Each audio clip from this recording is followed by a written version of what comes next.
And the special ANC NEC meeting to discuss the Section 89 independent panel report on Phala Phala is expected to resume tomorrow, as we earlier indicated. So the meeting was adjourned yesterday, just as it began after a decision that the report should first be processed by the four top ANC officials, including President Cyril Ramaphosa. So the party president, Ramaphosa, did not attend because he was the subject of the discussions.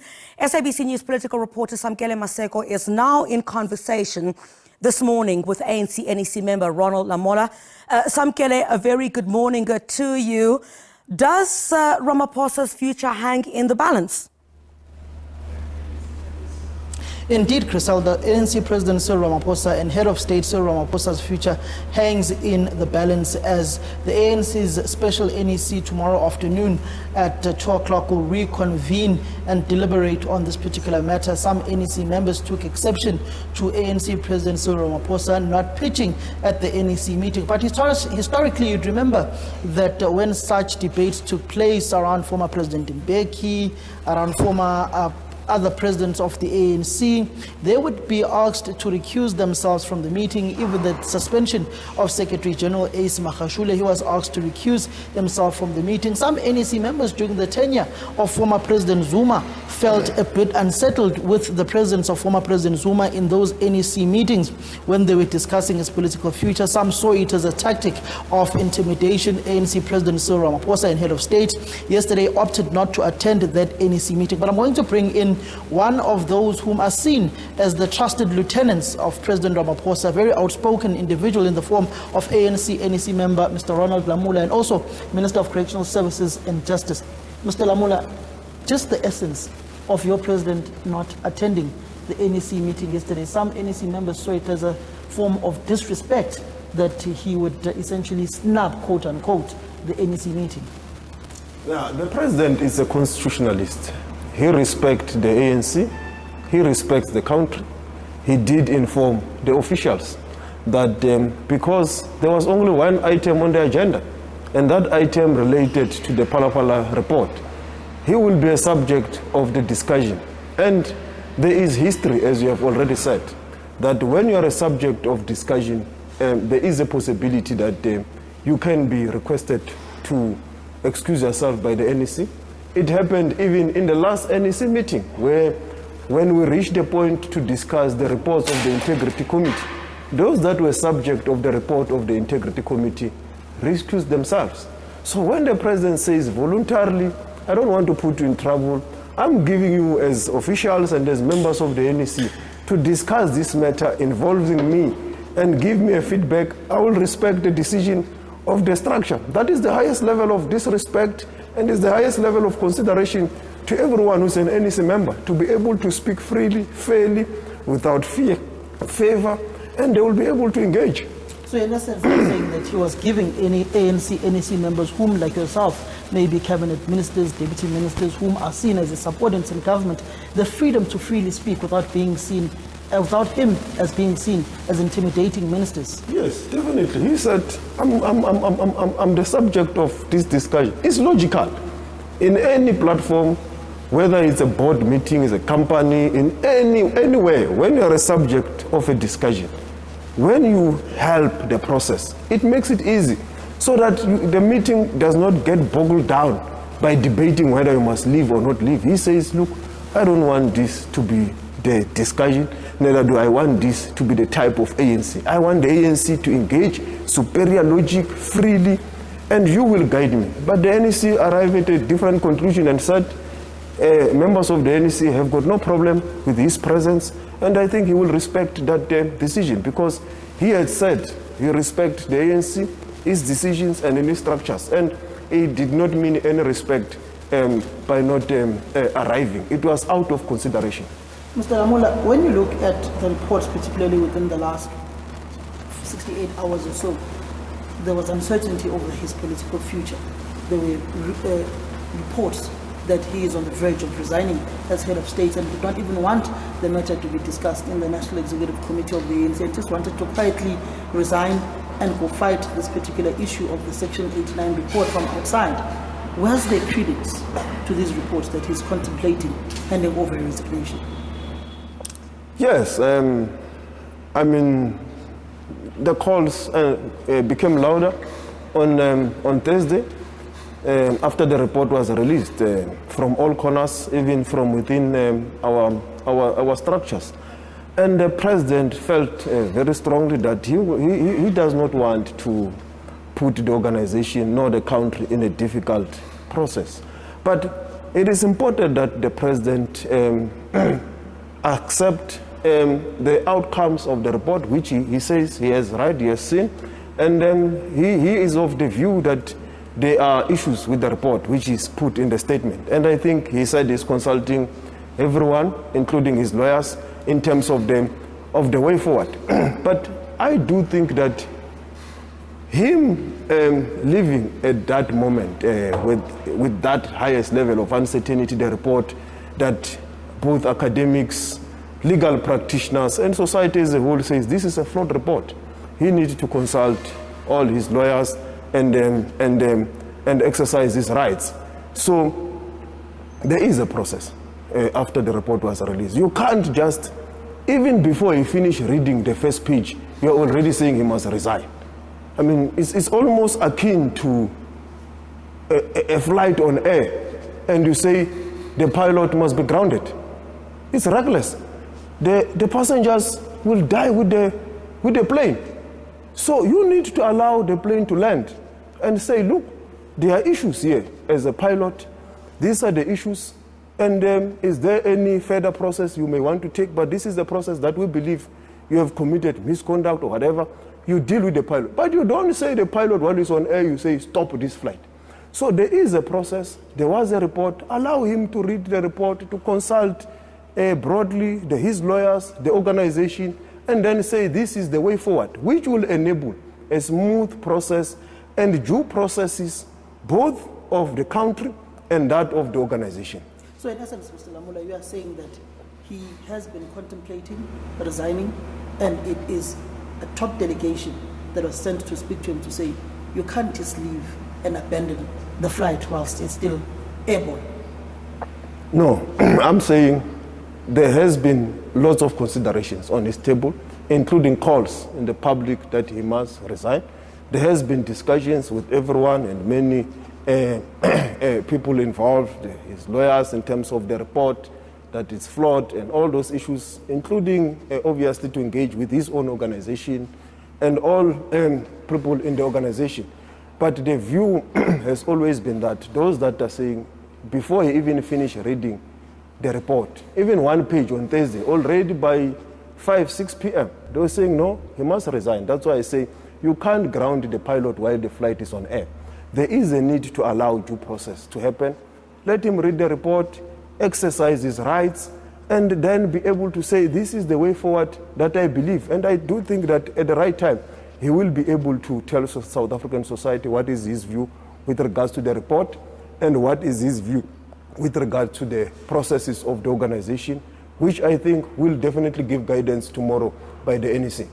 You speak about the NEC. Yesterday, your NEC meeting, there were reports that the NEC meeting collapsed. There were reports of your national chairperson and treasurer general contradicting one another in the meeting as to why the president of the country and the president of the ANC is absent in the NEC. What truly transpired for the NEC to adjourn before it even began? A meeting, you can say it has collapsed if it's abrupt. We just stand up and everyone take the things they leave. The meeting started. The meeting agreed that, one, the reports must be processed by the officials, must be processed by the NWC, and there must be another meeting to then deal with those processes. Secondly, the meeting said, we think the president must be present. We've got no problem with discussing the matter in the presence of the president. For that reason, the meeting was adjourned, and it will sit tomorrow. It did not collapse. It was adjourned properly immediately after it was started. But why was this report not processed organizationally? Because a report in the ANC first goes to the officials, from the officials it goes to the NWC, then from the NWC it goes to the NEC. Why were these three processes not done in a correct organizational manner? We're dealing with a novel and an urgent matter, Samkele. there has been instances in the past where we have gone directly to a special NEC meeting. So the officials felt that this is an urgent matter. The country is looking forward to the leadership of the ANC on the matter. Therefore, the NEC must be convened as a matter of urgency to discuss the report, because we had the report. Everyone, the whole country is discussing the report. It's important that the ANC as a governing party also discuss the report. So for me, there is nothing untoward with the meeting, how it was convened. We have done it in the past where we could go straight to the NEC meeting and discuss.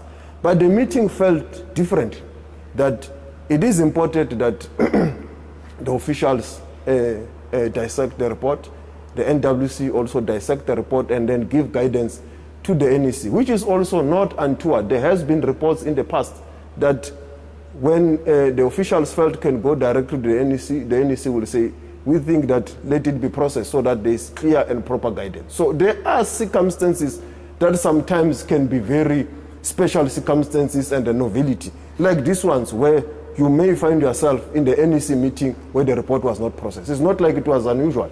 Who requested for this process to be followed in this such? Is it those who support President Ramaphosa, or is it those whom are calling for his head to roll and for him to fall on his sword? It's the NEC. So it was a unanimous decision by the National Executive Committee of the ANC. Yes. Going on to the NEC tomorrow, the debate around the report, is the report discussing the president leaving office or a process that must be followed? Because there are those who are saying he must leave immediately and he must do the right thing for the ANC and for the ANC not to repeat yesterday's history of Nkandla, and that you can't carry on with Phala Phala going on to a crucial election in 2024. Are you discussing his fate tomorrow? Yeah, it must be obviously the process that must be followed. And I think it's a wrong contrast with the Nkandla report. If you look at the Nkandla timeline, Samkele, the issue started around 2011, 2010, if I'm not mistaken. There have been processes. The former president was allowed by the ANC to exercise his rights with regards to Nkandla. That's why there were a lot of processes, including the ad hoc committees, the parliamentary process, the public protector's report. If you remember, by the time the public protector's report was released, if I'm not mistaken, was around 2014. And he was allowed to follow his, even ourselves who were not in support of the former president, even at the time. You will remember the argument we had was that we were of the view that he must pay the money. It was not that immediately when the Nkandla reports came out, just 2 hours, like the current president, we say you must go home, you must resign. We said due process must be followed if this is the outcome. And after the report of the public protector, some of us we were no longer in the leadership of the Youth League, but when we were still within the Youth League at the time, we were clear that our view is that the former president must pay back the money, even after the public protector's report. It's only after there was a constitutional court decision, which I think was around 2016, where now calls were made to say, but if the constitutional court says there were issues of constitutional violation, this indeed is the highest court in the land, we believe that the former president must respect this. So this president is just a report which there is consensus in society, academics, legal practitioners, everyone, that this report is flawed. Why can't we allow him to follow due process? Like any other person, he has got the rights to exercise his rights, and he's be allowed to follow due process and take the process that he may want to take with regards to the report, which I believe it should be respected. We have respected people, even in the ANC, who are taking the Zondo Commission's report in their own right to review.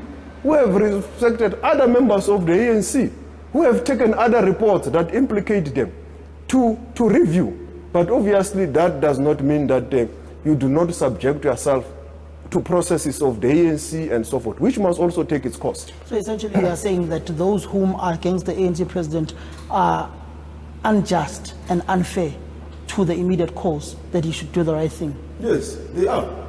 As I'm saying, why can't we allow him to exercise his rights? He says he's consulting his lawyers, he's consulting the organization. he will say, this is my view in terms of the report. If he says, I want to exercise my right to take the report for review, why can't we allow him, as it has happened with other members of the ANC, who have done it in their own rights? He is saying, I subject myself even to the process of the ANC. I will take whatever guidance that the ANC says, which is a guidance that every member has got a right, as and when there is an issue about him, to take whatever processes, let the courts and the processes be allowed to unfold.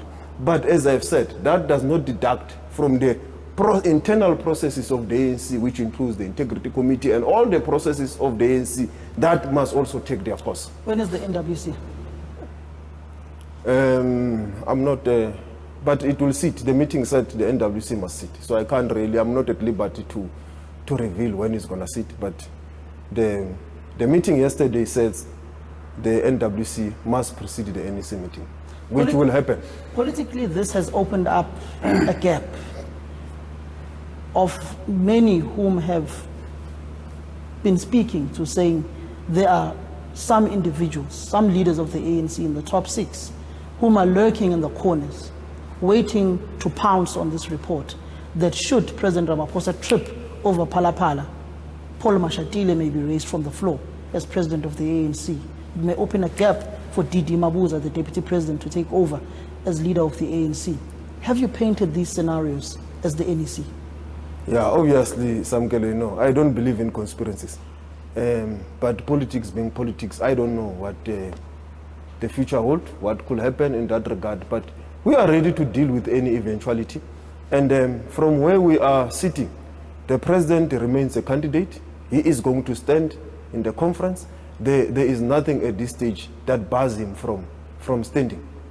Are you going to be contesting Paul Mashatile come the 55th National Conference in 13 days' time? There will be a vacancy of the office of the deputy president that I am nominated for, and I'm very glad for this humbling experience, because the ANC is a very big organization. The role that the structures across the country have played and the support that they've provided to me, and I believe it's an important key move for the succession in the ANC to send a signal that there is a new generation that is coming up in the structures of the ANC. So the membership of the ANC has done something very big and humbling to me. And it's unfortunate that our generation, because of a lack of a succession plan, has to find itself jostling with the freedom fighters. Because I believe that if we had a clear succession plan, we will be able to say, this generation, when they tell me that I must wait my turn, I must know I'm waiting for who. Because I should be seeing Balula as we speak now, either being SG or president or deputy president, looking at Comrade Malusi Gigaba, at Vuiswa Tulela, at Phoebe Potgieter, at many other generations like Rapum Lekwana, Joe Masangani, Comrade Nyami Boy, and many more, Comrade Pemima Jodina. So when you say Lamola must wait, he must not jump the queue. You must say at least, here is Mbalula, here is Rapum Lekwana, he's already the SG, or he's the deputy president. Then I see that indeed there's a line to wait for. But the reality is that generations of the Youth League have not, because of the lack of succession plan, been part of that process. So it is important that there must be a disruption and a rupture. And when that happens, I'm happy that the organizational renewal document does speak about the issue of a succession plan in the ANC, including the renewal commission that is chaired by Comrade Togo Dudiza, has raised the point sharply. And I believe that conference will discuss this issue so that the ANC does not become stagnant. It identifies and help the younger generations to find space and a role. Those that are ethical and capable, we must be able to give them passage. Your core or faction in the ANC has been meeting with the Eastern Cape. The Eastern Cape saying there is a general consensus or principle or agreement that either yourself will contest as deputy president, or Oscar Mabuyan as deputy president, or the other one will go to the Treasurer General position. If you were to be elected as deputy president of the ANC and ultimately the country, and the president is impeached or then decides to resign over these issues on Phala Phala, do you have the necessary weight to carry the might of the nation on your shoulders? Are you ready to be the president of the country? Because ultimately, the president's political future is at a cul-de-sac at this point in time. If it goes to the Constitutional Court, the Constitutional Court may have said he's violated the Constitution, and knowing that he's a law-abiding citizen and a high moral person, he's most likely to say, I'm resigning as head of state. And if you're deputy president, you're most likely to take over. Yeah, it's not my call, Samkele. It's the province of Mpumalanga. It's true, they have been meeting with the province of the Eastern Cape. There have been discussions. And it is indeed, there is some principled agreement. They will find each other on the optics. Hopefully soon they will be able to guide us. And we will continue to take guidance from their discussion as to what must happen and so forth, which is something that we are awaiting. And there are also general discussions with other structures and so forth. The president is not married to positions. He has been very clear that I'm not married to a position. I'm a constitutional being. I respect the constitution of the country. I respect the guidance and the structures of the ANC. I will not, in my name, allow the country and the ANC to go down. If I am indeed found by any court and so forth, he has said it even to the media, that I will consider stepping down. But as we speak now, he is taking the report on review. So I do think that let's allow that due process. So he's definitely taking the report on review. He is consulting with his lawyers. So I do believe that it's clear the report is flawed. There is consensus, legal scholars and experts. I will be surprised if they don't advise him or he doesn't take it on review. But that consultation, let's allow it to take place.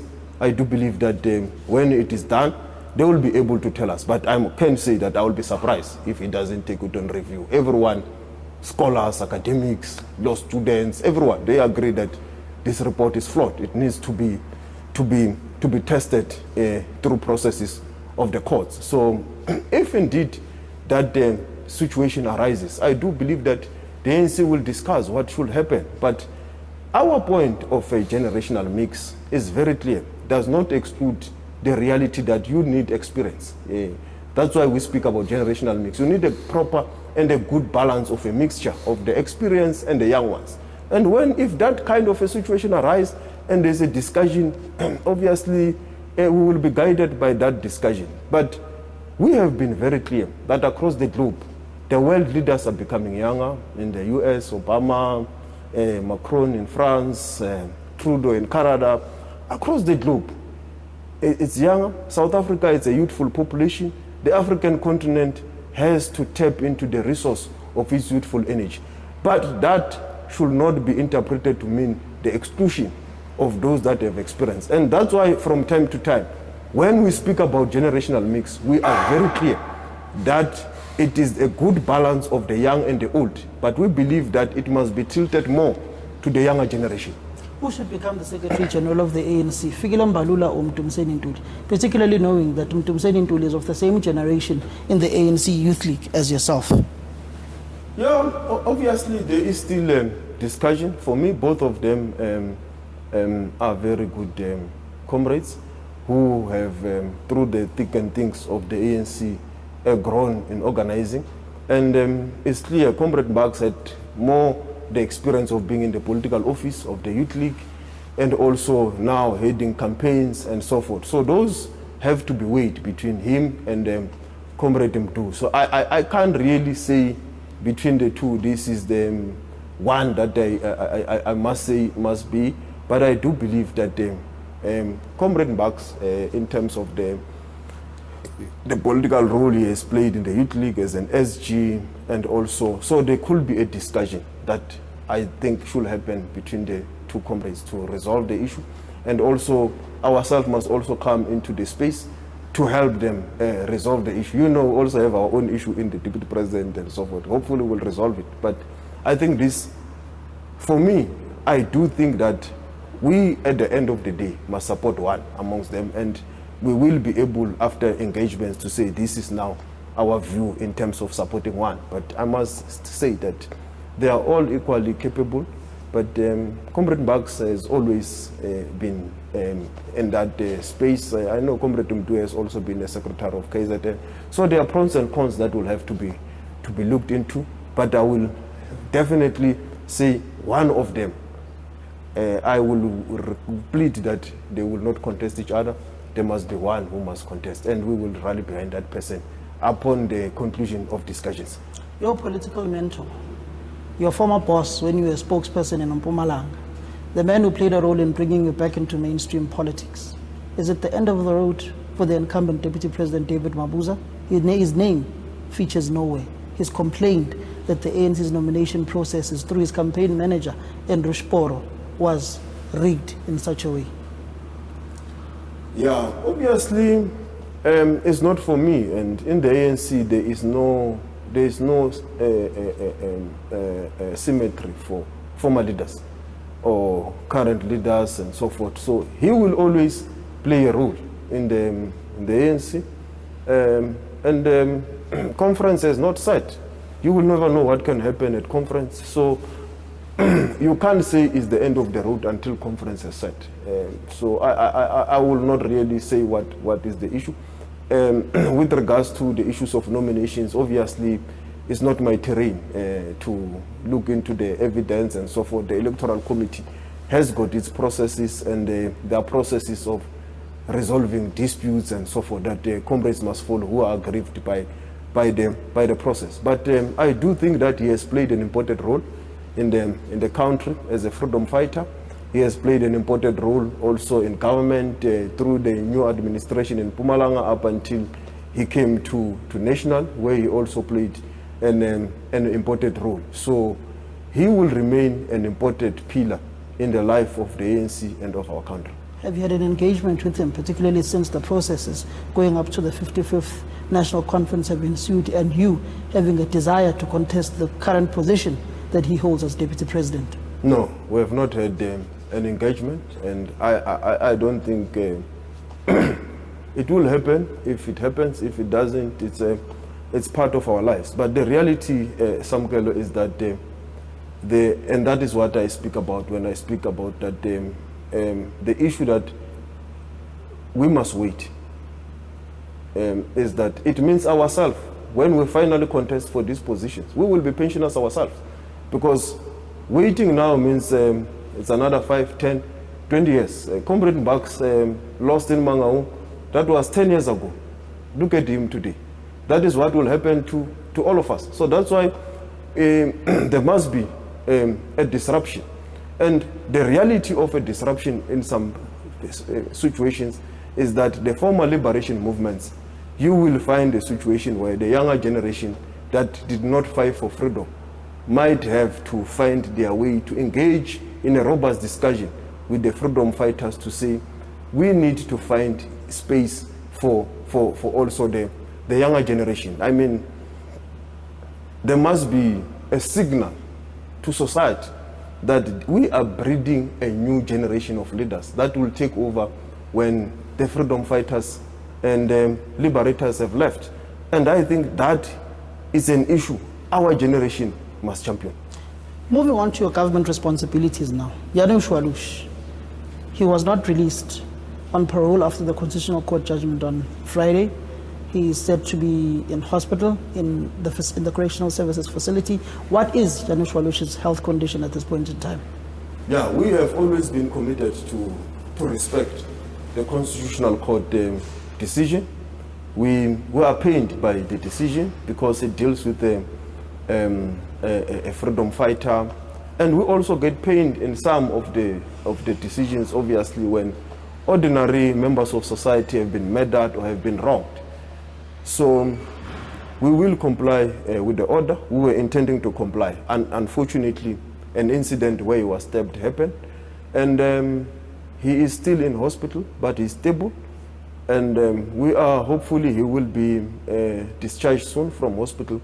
And as soon as he is discharged, we have committed to his lawyers that we will respect the Concord decision of releasing him, painful as it is. When you speak of the SACP has called for a review of the Parole Act in South Africa and wants to apply for a rescission application at the Constitutional Court. Do you think that the Parole Act should be reviewed in light of what has happened with Chris Hani's killer being given parole and evidently having never told the truth on who actually ordered the hit on the former General Secretary of the SACP and former Chief of Staff of Umkhonto weSizwe? We have already started the review of the parole system in the Correctional Services Act. But it should not be lost in the minds of South Africans that parole plays a very important role in the correctional services space to help reintegrate prisoners to society. You can imagine, Samkele, you knowing that someone has been in prison for 15 or 20 years, and all of a sudden you meet that person in the streets of Pietermaritzburg. You will think you are meeting a ghost. So there must be a process to integrate that person to society gradually and so forth. And parole is meant to help with that process of reintegration and also of community engagement. So there is a process to review, and society will play a role in that process as we publish the findings and the discussions in terms of this is what has come out as a review process with regards to the parole system. You will remember that even some cases related to gender-based violence and so forth have led to such a call, and we have responded to that. When are we most likely to see Janusz Walush out of the Correctional Services facility? Immediately when he's discharged from hospital, we will release him. What is the medical team saying he will be fine and ready to be released? I can't speculate. I get reports daily that he's stable and they want to monitor this and that from time to time. But I'm not a medical specialist. I rely on those reports. And then they said that he's stable. But we have committed to his lawyers that as soon as he is discharged, we will release him in compliance with the Constitutional Court judgment, painful as it is. Come the end of the NEC meeting tomorrow, you're out of time. Will Cyril Ramaphosa still remain as President of the Republic? Yes, he will definitely be the President of the ANC and the President of the Republic. And he will continue with the renewal project that he has started. You will be aware, Samkele, that on Thursday, the NPA has announced the biggest reparation in the history of our country of 2.5 billion rands that has been paid on ABB and ESCOM. And that is a project that the President must conclude of renewal, of cleaning up, of recovering in the economy. The green shoots on the employment labor survey, 2 consecutive quarters of a decrease in unemployment. It's what the country needs, so that we are beginning, those green shoots must be continued. And this program of renewal, it is an oxygen that the ANC must live through. In short, he's going nowhere anytime soon. Yes, he will definitely continue. That is Mr. Ronald Lamola, who is an ANC NEC member, speaking on a variety of issues. His campaign saying that he's not going to be told by anyone to wait in line or wait in queue, as there is no queue, saying Fikile Mbalula contested in 2012 in the Mangaung conference against Gwede Mantashe. He lost. He's still nowhere within the top leadership of the ANC in the top 6. Rapo Molokwane as well. Went to reference Lulu Johnson, went to reference Phemema Jodina, went to reference the former Deputy President of the Youth League, Joe Maswengane, essentially saying that their generation will contest this conference, and also going on to saying that the President must, and he would be surprised if the President doesn't take the report on Section 89 on legal review. On Janusz Walush saying that he's receiving continuous reports on his medical condition in prison, and he will continue to receive them, but they will abide by the parole conditions and the parole that has been granted by the Constitutional Court.